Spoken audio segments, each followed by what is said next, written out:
की बात है, किसी गांव में एक बुढ़ी अम्मा अपने बेटे के साथ रहती थी। माँ बेटे बहुत मेहनत मजदूरी करके अपना गुजारा करते थे।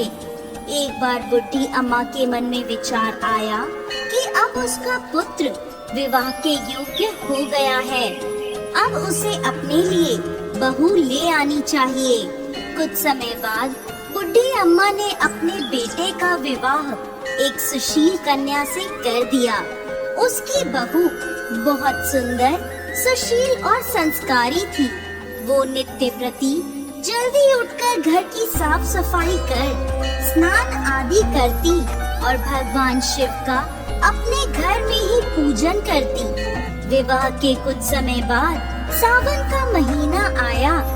बुढ़ी अम्मा की बहू भगवान भोलेनाथ की अनन्य भक्त थी। उसके मन में ये विचार आया कि वह सावन के महीने में मंदिर जाकर शिवलिंग पर जल अर्पित करे। अपने मन में आए विचार को उसने अपनी सास से कहा, माताजी, सावन का महीना शुरू हो गया है। मैं शिव मंदिर जाकर पूजा पाठ करना चाहती हूँ, शिवलिंग पर जल अर्पित करना चाहती हूँ। लेकिन बुढ़ी अम्मा ने उसे मना कर दिया और कहा, घर में ही पूजा कर लो, मंदिर जाने से समय बर्बाद होगा। इतने समय में घर का सारा काम हो जाएगा। ये बात सुन बहू उदास हो गई, लेकिन कुछ नहीं कर सकी। उदास होकर घर के कार्यों में लग गई। उस दिन उसने कुछ अन्न जल ग्रहण नहीं किया। अगले दिन बहू कुएं से जल लाने गई। रास्ते में उसने देखा गांव की 2 लड़कियां पूजा की थाली सजाकर मंदिर की ओर जा रही हैं। उसने उन्हें रोका और पूछा, तुम सब कहाँ जा रही हो?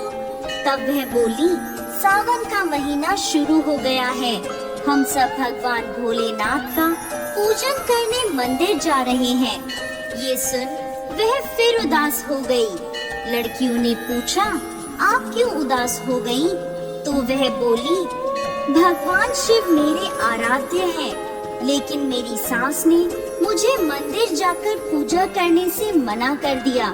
तब लड़कियां बोली, आप चिंता मत करो, हर रोज इसी समय पानी भरने आया करो और हमारे साथ मंदिर चलकर भगवान शिव की पूजा कर उन पे जल अर्पित किया करो।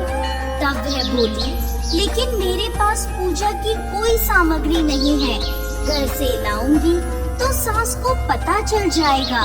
तब लड़कियां बोली, कोई बात नहीं, आप हमारी पूजा की सामग्री से पूजन कर लेना।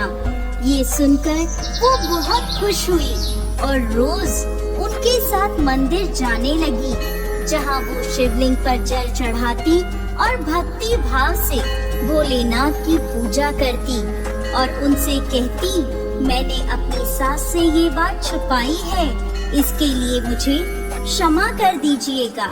ऐसे ही पूरा सावन का महीना बीत गया। सावन के अंतिम दिन उसने सोचा, पूरा महीना मैंने इन लड़कियों की पूजन सामग्री से पूजा करी है, आज तो मुझे अपना कुछ भोलेनाथ को अर्पित करना ही चाहिए। ऐसा सोचकर उसने अपनी नाक से सोने की नथ उतारी और उसे धोकर शिवलिंग पर अर्पित कर दिया और पूजा कर घर आ गई।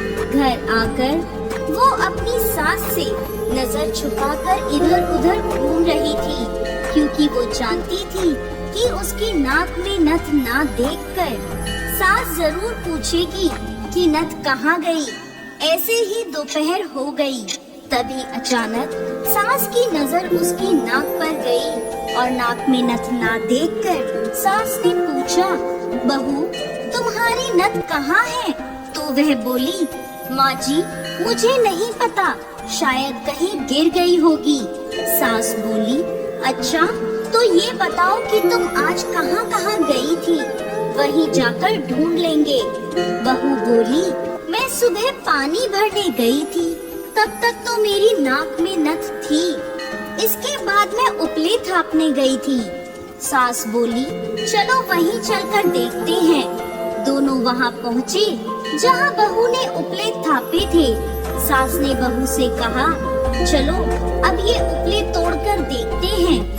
दोनों सास और बहू उपले तोड़ने में लग गईं। जैसे ही दोनों ने उपले तोड़े, दोनों के उपलों में एक एक नथ निकली। सास बोली, नथ तो एक ही थी, ये दो कैसे हो गई? इसके बाद सास ने एक एक कर सारे उपले तोड़ने शुरू कर दिए। अब सास उपले तोड़ती जाए और उन सब में से नथ निकलती जाए। सास ने बहू की ओर देखा और पूछा, ये क्या मांजरा है? तब बहू ने सास से क्षमा मांगते हुए सारी बात उसे बता दी और कहा, ये भगवान भोलेनाथ का आशीर्वाद है। आज मैंने सावन की समाप्ति पर उन्हें अपनी नथ अर्पित की थी और उन्होंने मुझे इतनी सारी नथ वापस कर दी।